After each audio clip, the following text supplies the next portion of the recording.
Տիկին Գալստյան, ձեր դաշնակցական գործընկերը 100 մահապարտ հավաքագրում էր, որպեսզի իշխանությանը հեռացնի, վարչապետին հեռացնի, հայրենիքի փրկման հետ մի համեմատեք ձեր գործընկերոջ հավաքագրած մահապարտներին, եւ բայց ուզում եմ ուրախությամբ արձանագրել, որ ձեզ այդպես էլ չհաջողվեց մահապարտների հավաքագրել, այս առիթով ուրախ եմ։ Տիկին Գալստյան, ես ճիշտ ասած այլ հարցեր էի պատրաստել, բայց ձեր ելույթը ինձ ստիպեց այլ հարցեր տալ։ Դուք ասում եք, որ ձեզ համար տեսանելի չեն իշխող ուժի ջանքերը գերիների վերադարձման համար։ Իրոք ձեզ համար տեսանելի չեն վերադարձված շուրջ 200 գերիները։ Ոնց կարող է դա տեսանելի չլինել։ Կամ ասում եք, որ իշխանական լրատվամիջոցներում առատորեն տեղ են գտնում մարդկանց ընտանեկան եւ անձնական կյանքի անձեռնմխելիության այդ խախտման դեպքերը։ Ու չեք ասում, որ կամ չեք նկատում նույն կերպ, որ ձեր ընդդիմադիր ձեզնից աջ նստած պատգամավոր կա, ով մեր ընտանիքներից դուրս չի եկել։ Մեր երեխաներին է թիրախավորել, ձեր կին ձեզ համար ընդդիմադիր, հա, իշխանական գործընկեր կանանց է թիրախավորել, արտաքին ուրեմն տվյալներ, չգիտեմ, որոշ խնդիրներ մատնանշելով թիրախավորել, դա չեք նկատում։ Կամ ասում եք Իդեպ հիմա էլ նստած ժպտում են, թե ինչի վրա են ժպտում, տենց է չեմ հասկանում, էլի։ Հաճելի է եղել ուրեմն այդ թիրախավորումները։ Կամ ասում եք եկեղեցու թեման, ասում եք հոգևորականներին իշխանություն է արել, բայց որևէ կերպ չեք նկատում այն բարձրաստիճան հոգևորականին, ով դարձել էր վարչապետի թեկնածու։ Չեք նկատում այն կաթողիկոսին, ով կոչ էր անում իշխանափոխության, վարչապետի հեռացման։ Հիմա դուք հավակնում եք լինել մի հանձնաժողովի նախագահ, որը պետք է մաքսիմալ ապակուսակցական լինի իր ուրեմն կոչման բերումով, հա, հանձնաժողովի սպეციფիկան այդպիսին է։ Ոնց եք պատրաստվում այս շեշտադրումներով ներողություն հավակնել լինել նախագահ։ Տիկին Հակոբյան, ես չեմ կարծում, որ այս խորհրդարանում ապակուսակցականների, անկուսակցականների, միգուցե անկուսակցական կան, բայց ապակուսակցականներ չկան, որովհետև որևէ մեկը եթե կուսակցական չի, հաստատ չի նշանակում, որ ապակուսակցական է։ Նշանակում է կիսելա կամ ձեր թիմի, կամ մեր թիմի, կամ մյուս ուժեղ Հայաստանի թիմի գաղափարական արժեքային հենարանը, եւ դա հրաշալի է։ Եվ քաղաքական համակարգը այլ մեխանիզմներ չունի,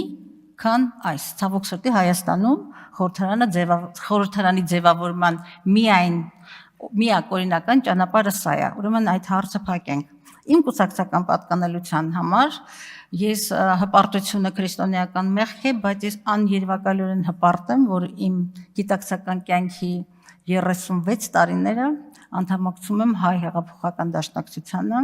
եւ դա իմ կյանքի ամենամտածված, ամենալուրջ, անբեկանելի որոշումներից մեկն է։ Բայց երբեք իմ կուսակցական պատկանելությունը չի խանգարել ինձ եւ չի խաթարել այն համամարտկային արժեքային համակարգը, որին ես դավանում եմ, չի խաթարել իմ անկեղծության, հավասարատեսության, անկողմնակալության, օրենքը հարգելու արդարության եւ այլ այդ բոլոր արժեհամակարգը, որը պիտի ամփոփի իր մեջ մարդու իրավունքների պաշտպան այդ հավակնությունը։ Ես նաեւ գիտակցում եմ, անկեղծորեն ասեմ, թե դա ինչ բացառիկ եւ պատասխանատու տիրույթ է, այդ գիտակցումը բնականաբար ունեմ, եւ մնացյալը, թե իմ կեսագրությունը եւ ինձ այստեղ 5 տարիներին ձեր շատերի համար ավելի քան 5 տարիների կենսագրությունը ակնհայտ է եւ անթաքցնելի, չգիտեմ թե Գեղամը ինչու էր խմբագրել իմ կենսագրությունը, ես երբեք չէի խմբագրի եւ պատասխան եմ տալիս իմ կենսագրության ցանկացած տողի կետի համար եւ իմ մտածումները այսպեսին են լինելու։ Ինչ վերաբերում է իսկապես գերիների հարցին, ես անձնական շատ լավ է որ վերադարձել են այդ 200-ը, որը տարուկես երբ էր վերջին անգամ գերիների վերադարձը։ Գերիների վերադարձից հետո մենք դուք խոսում եք խաղաղության գործընթացի մասին, ես երբեք չեմ պատկերացնում եւ իմ թիմը չի պատկերացնում եւ դժվարանում եմ հավատալ այն հայ մարդուն, որը կպատկերացնի խաղաղության գործընթաց առանց գերիների վերադարձի։ Եվ ես այսօր այդ գերիների վերադարձի խոսույթը, առաջնահերթությունը, գերակայությունը չեմ տեսնում պաշտոնական Հայաստանի խոսքում։ Ես նորից եմ կրկնում, չի կարող խաղաղություն խաղաղությունը հավատարժան, երկարատև եւ նաեւ արդար լինել, այո, արդարությունը նաեւ քաղաքական բառապաշարից է, եթե այն կառուցված է իմ իրավունքների որպես պետություն, որպես հավաքականություն եւ ինչու՞ չէ հայ մարդ, հայկականություն, հայոց պետականության անժամանցելի իրավունքների վրա։ Խաղաղություն առանց գերիների վերադարձի ուղղակի ինձ համար անպատկերացնել է։ Ես հետո անդրադառնամ, որտեղ մի հատված էլ մնաց։ Արձագանք։ Տիկին Գալստյան, մենք մինչ գերիների վերադարձնել ենք խոսել խաղաղության մասին ու վստահաբար այդ օրակարգը մեծապես աջակցել է, որ շուրջ 200 մեր եղբայրներ վերադառնան գերությունից եւ դեռ օգնելու է, որովհետեւ մենք աշխատելու ենք մինչեւ վերջին մարդը չվերադառնա հայրենիք։ Իմ ասածը Տիկին Գալստյան, այն չէր, որ դուք պետք է ձեր կուսակցական պատկանելիությունը մի կողմ դնեք, բայց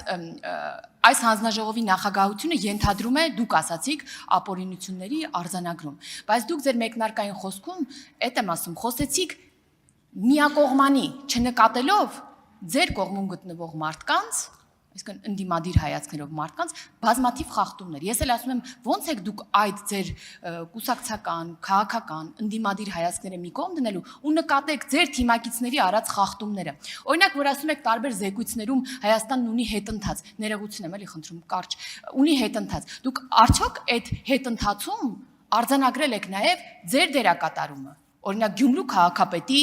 ուրեմն կաշառքի դեպքը, որը էլի նույն կոռուպցիայի ընկալման համաթվում ունի իր ուրույն տեղը, արդյոք նկատել եք նույն լրագրողների դեմ բռնությունը ձեր գործընկեր պարոն Քոչարյանի օգնականի, ով նաև ձեր կուսակցական գործընկերն է, նրա կիրառած բռնությունը, որը էլի է ձեր կուսներում տեղ է գտել, արդյոք դուք դա եւս նկատում եք, շնորհակալություն։ Տիկին Հակոբյան, ես դատողություններ եւ եզրակացություններ կարող եմ անել միայն դատական վճռների պարագայում, այն էլ վերջնական դատական վճռի պարագայում եւ ես միանշանակ, ես դատավոր չեմ եւ չեմ մի դատիր, որ չդատվես եւ այն բոլոր պարագաներում, որտեղ չկա դատական վճիռ, ես կխուսափեմ, ուղղակի ինձ թույլ չեմ տա ես գնահատականներ հնչեցնել։ Իսկ ինչ վերաբերում է իմ հնարավոր հավասարատեսությանը, դա այլևս ձեր գնահատման եւ ձեր քաղաքական թիմի գնահատման տիրույթում է, եւ ես նորից ապացուցելու կարիք չեմ տեսնում ասելու, թե ինչ մեթոդաբանությամբ եմ աշխատելու։